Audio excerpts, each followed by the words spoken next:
Hey guys, welcome back to Electrical Car Repair Live. Our mission at the garage is to save you guys as much money as we can. That's why we make these absolutely free videos and we teach you how to fix your car for free. Let's go ahead and start on it now. If you replace timing belt or timing chain and your car doesn't start, this is the video for you guys. In today's video we'll walk you through the steps after timing belt replacement or timing chain, what you need to do to make sure that everything's correct, guys, and that if your car doesn't start, we'll show you what the trick is and how to make it start faster. Because it could be very stressful. You probably think, okay, the car jumped the timing, something's wrong. No, sometimes it's something very simple. Stay with us, we'll share that with you guys. We'll have more than 200 videos on every vehicle we get at the shop because our mission, guys, is to save you as much money as we can.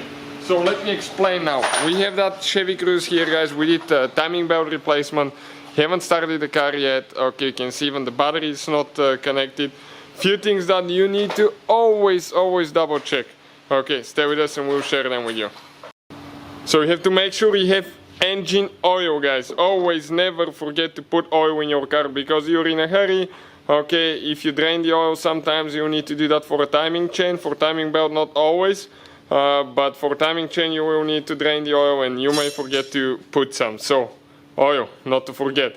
Second, guys, make sure that you have coolant. Okay, you need to add coolant because often on the timing belt, you will have a water pump. Okay, it will be timing belt driven water pump or a timing chain driven water pump. And most of you, I know, will replace the water pump at the same time because who wants to do the job twice, right? That's very expensive job and very time consuming. So, okay, do that at the same time, guys. So make sure you have coolant, you have oil. You have to make sure that you have all the wiring connected. Make sure everything is good here. Also the VVT solenoids, if you have on a vehicle, that's the variable timing. Okay, make sure that the wires are installed. And in some cases you will need to disconnect your fuel line, okay, fuel line. Especially on the timing chain driven vehicles or the V6, V8 engines, 4 cylinders, not so much. This one you can do it without removing the fuel line, but we actually upgraded our gaskets on the intake, so we'll remove that as well. So let me show you guys, okay, what we need to do now. Next, guys, you will need to connect your car battery. Connecting is very important. Connect the positive first, negative second. Now, in some cases you will need to remove alternators. Okay, the alternator is right here, and if you guys got the wires loose on the alternator, it's super important to make sure everything's tight on the back because we have a huge positive wire running from the alternator to the battery, and if that wire is not connected to the alternator and touches somewhere on the body and you connect your car battery, you can, guys, catch on fire. So let's go ahead, okay, fingers crossed, and see if that thing will start now. So let's go inside, guys. This is the first time that we started.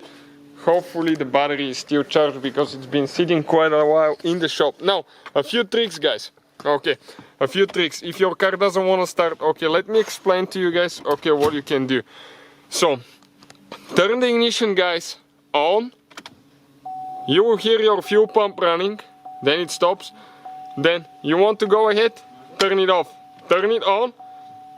You'll hear the pump pumping a few times because the car probably doesn't have fuel if you disconnected the fuel line. So I will do that about 5 times.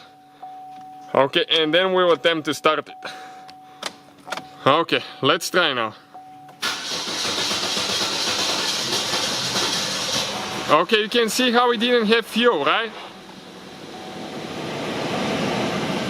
And now, guys, everything is fine. We don't even have engine light on after timing belt replacement. So let me start now again after we got fuel. It just takes one click and it's starting. So that's it, guys. Hopefully the video will be helpful to some of you guys doing that job. Thank you for watching. Please. Hopefully, guys, the video was helpful and we were able to save you money. We, guys, have more than 19,000 free repair videos on our YouTube channels. Check them out. We have videos that can save you thousands of dollars in future repairs. Thank you for watching and see you guys next time.